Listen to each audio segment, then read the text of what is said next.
میرے دوستوں، حکومت پر نہیں اللہ پر ایمان رکھتے ہیں،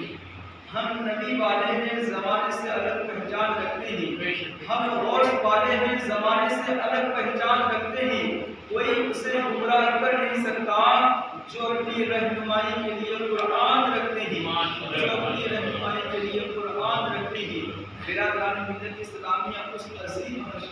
اس عظیم ہستی کی بات چلی ہے تو آپ حضرات کے سماعتوں کے دلیل سے میں بتا دوں کہ غوث اعظم تھے کون، میں بتا دوں کہ غوث اعظم ہے کون، میں بتا دوں کہ غوث اعظم کے زمانہ ظاہری تھا کیسا۔ برادران ملت اسلامیہ، آئیے آپ کے سماعتوں کے دلیل سے ایک واقعہ اور کچھ غوث اعظم کے متعلق کچھ باتیں بیان کرنے سے قبل میں بہتر اور مناسب سمجھتا ہوں کہ ہمارا مل کر ایک بار آقا و مولا حضور علیہ السلام کے بارگاہ بیکس منام میں اپنی غلامی پر درود دیتے ہوئے بڑی آواز سے پڑھتے ہوئے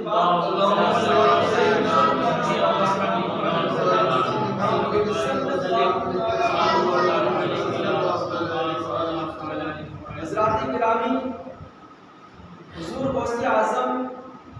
کے بچپنا کا زمانہ ہے۔ آپ میدان میں بچوں کے ساتھ کھیل رہے تھے۔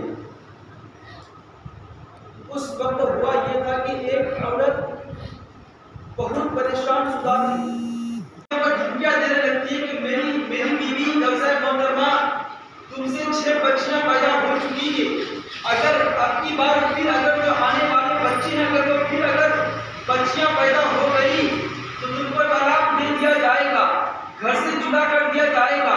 مار ڈال کر کے تم کو گھر سے یہاں سے نکال دیا جائے گا۔ حضرات گرامی، وہ عورت سوچنے لگتی ہے کہ میں کیسے پتا کروں کہ میرے پیٹ میں ہے کیا، میں کیسے جو اس کی معلومات کروں۔ حضرات گرامی، عورت کبھی ڈاکٹر کے پاس، کبھی حکیم کے پاس، کبھی طبیب کے پاس ادھر ادھر جاتی ہے، لیکن اس کا علاج مسئلہ حل نہیں ہو پا رہا ہے۔ حضرات گرامی، اس عورت سے کسی نے کہا کہ یہ تو غوث اعظم کے باپ کا، یہ تو غوث اعظم کے ابو کا زمانہ چل رہا ہے، یعنی موسیٰ صالح جنگی دوست کا زمانہ چل رہا ہے۔ وہاں وہ ایک ایسے ولی ہے، وہ ایک ایسے اللہ کے محبوب بنتے ہیں کہ اگر جن کے حق میں جو دعائیں خیر کر دیتے ہیں وہ ان کے تقدیر بدل جایا کرتی ہے۔ حضرات گرامی، اس عورت سے کسی نے کہا کہ آپ غوث اعظم کے ابو جان کے دربار میں چلے جائیے، غوث اعظم کے بابا جان کے دربار میں چلے جائیے اور موسیٰ صالح جنگی دوست سے کہیے گا کہ آپ کے پیٹ میں کیا ہے، وہ خود دیکھیں گے اور جو تو مسئلہ آپ کا حل کر دیں گے۔ حضرات گرامی، وہ عورت یہ بات سننے کے بعد اب جو تو غوث اعظم کے ابو کی بارگاہ کی طرف آتی ہے۔ آتے آتے ہوتا یہ ہے کہ وہ عورت غوث اعظم کے ابو کی جو تو بارگاہ تک پہنچ جاتی ہے۔ پہنچنے کے بعد وہ عورت جو تو حضور غوث اعظم کے ابا جان حضرت موسیٰ صالح جنگی دوست سے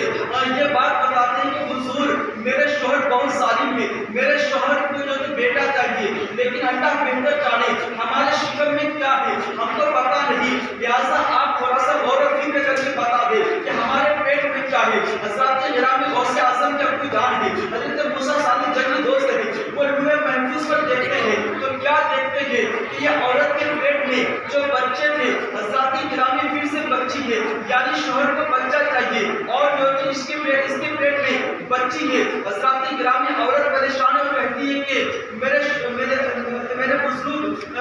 بزرگ میرے بابا جان، آپ جو ہے تو ہمارے تقدیر کو، یعنی ہمارے نصیب میں کیا لکھا ہے، لڑکا ہے کہ لڑکی ہے، آپ اس کو تھوڑا سا ملاحظہ فرما کر کے ہم کو بتائیے۔ حضرات گرامی، یہ تمام کے تمام واقعات کو بتاتے ہیں، گھر کے حالات کو بتاتے ہیں کہ ہمارے شوہر ایسے ہیں، ان کو یہ چاہیے، یہ نہیں چاہیے۔ حضرات گرامی، یہ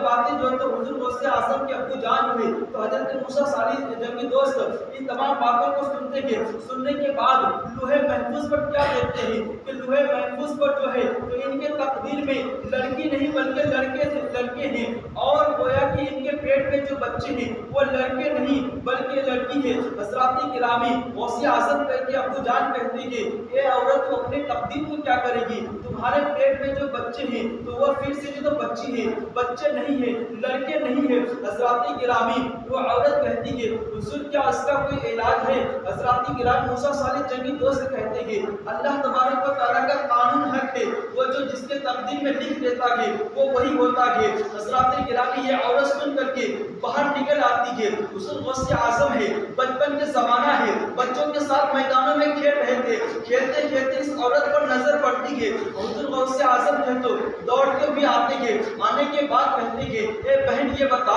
ہمارے بابا جان کے دربار میں، ہمارے بابا جان کے یہاں جو بھی آتے ہیں وہ جو تو روتے ہوئے آتے ہیں، ہنستے ہوئے جاتے ہیں، لیکن آپ کا معاملہ دوسرا ہے، آپ تو ہنستی ہوئی آئی تھی، روتی ہوئی جاتی ہے، اس کا مطلب کیا ہے؟ اس کی وجہ کیا ہے؟ حضرات گرامی آپ جو تو حضور غوث اعظم کے بابا حضور غوث اعظم جو تو کہتے ہیں کہ اس کا مطلب کیا ہے؟ ہمارے بابا جان سے کیا تمہارا کوئی کام نہیں بنا؟ حضرات گرامی عورت کہتی ہے کہ میرا کام نہیں بنا اس لیے کہ ہمارا جو کام تھا، جو ہمارا مسئلہ تھا وہ مسئلہ بہت بڑا ہے، تم بچے ہو، تم اس مسئلے پہ مت پڑو، تم اس مسئلے پہ جو تو غور و فکر نہ کرو، تم اپنے کام میں لگ جاؤ، میں اپنا کام کر رہی ہوں۔ حضرات گرامی غوث اعظم کہتے ہیں کہ نہیں آپ کو بتانا ہی ہوگا۔ غوث اعظم اسرار پہ اسرار کرتے ہیں، وہ عورت جو تھی جو جا رہی تھی روتی ہوئی، وہ عورت جو تو مجبوراً بتاتی ہے کہ بچہ سنو میرا مسئلہ یہ ہے، میرا مسئلہ یہ ہے کہ ہمارے شوہر بہت ظالم ہے، ان کو لڑکا چاہیے، لیکن ہمارے آنے والے جو بچے ہیں تو وہ پھر سے جو تو لڑکیاں ہیں اور لڑکے نہیں ہیں، تو لہٰذا میں جو ہے تو میں اسی جستجو میں ہوں کہیں سے میرا اس کا علاج ہو جائے۔ حضرات گرامی آپ حضور غوث اعظم کہتے ہیں کہ یہ بتاؤ کہ آپ کو کس نے بتایا کہ آپ کے پیٹ میں لڑکے ہیں، آپ کے پیٹ میں لڑکی ہے، لڑکے نہیں ہیں؟ تو حضرات گرامی عورت کہتی ہے کہ اندر کے بابا بیٹھے ہیں، جو بزرگ بیٹھے ہوئے ہیں، انہوں نے بتایا لوح محفوظ پر دیکھ کر کے کہ ہمارے پیٹ میں جو بچے ہیں تو وہ پھر سے بچی ہے، لڑکے نہیں ہے بلکہ لڑکی ہے۔ حضرات گرامی آپ جو تو حضور غوث اعظم کہتے ہیں ارے عورت یہ تو بتا، میری بہن یہ تو بتا، جو طبیب جو ڈاکٹر جو حکیم جس مرض کو بتا دیتا ہے کیا وہ اس کے علاج نہیں جانتے؟ حضرات گرامی حضور غوث اعظم نے یہ بات کہتے ہیں، عورت کہتی کہ ہاں اس کے علاج تو جانتے ہوں گے۔ حضرات گرامی حضور غوث اعظم کہتے ہیں پھر سے جا میرے بابا جان کے پاس، وہ جو اندر بیٹھے ہیں وہ کوئی اور نہیں میرے بابا جان ہے، میرے ابا حضور ہے، جا میرے ابا حضور کے پاس جا کر کے کہہ دینا کہ جو حکیم جو طبیب جس مرض کو بتا دیتا ہے وہ اس کے علاج بھی جانتے ہیں۔ حضرات گرامی عورت جو تو خوشی کے مارے پھر اندر آتی ہے، آنے کے بعد کہتی ہے کہ حضور آپ اگر مرض بتا دیا ہے تو آپ اس کا علاج بھی کر دیجئے۔ حضرات گرامی حضور غوث اعظم کے بابا جان کہتے ہیں اے عورت میں تمہارا علاج کیسے کروں؟ اس لیے کہ یہ تو اللہ کے قدرت کا کرشمہ ہوتا ہے، یہ تو اللہ تبارک و تعالیٰ کا قدرت ہوتا ہے جن کو جس سے نوازے، میں اس کو تبدیل کیسے کروں، میں اس کو بدلوں کیسے؟ حضرات گرامی اب جو تو عورت کہتی ہے کہ نہیں آپ جو تو اس کا علاج کر دیجئے۔ حضرات گرامی حضور غوث اعظم کے بابا جان جو تو غصے میں آ کر کہتے ہیں کہ تو یہاں سے چلے جا، تو یہاں سے چلی جا، تمہارا کام یہاں نہیں ہونے والا۔ حضرات گرامی وہ عورت پھر روتی ہوئی آتی ہے، غوث اعظم میدان میں کھیل رہے تھے، پھر دیکھتے ہیں کہ عورت جو تو روتی ہوئی نکلی باہر، اب جو تو پھر آتی ہے غوث اعظم، آنے کے بعد کہتے ہیں کہ میری بہن کیا اب بھی آپ کا کام نہیں بنا؟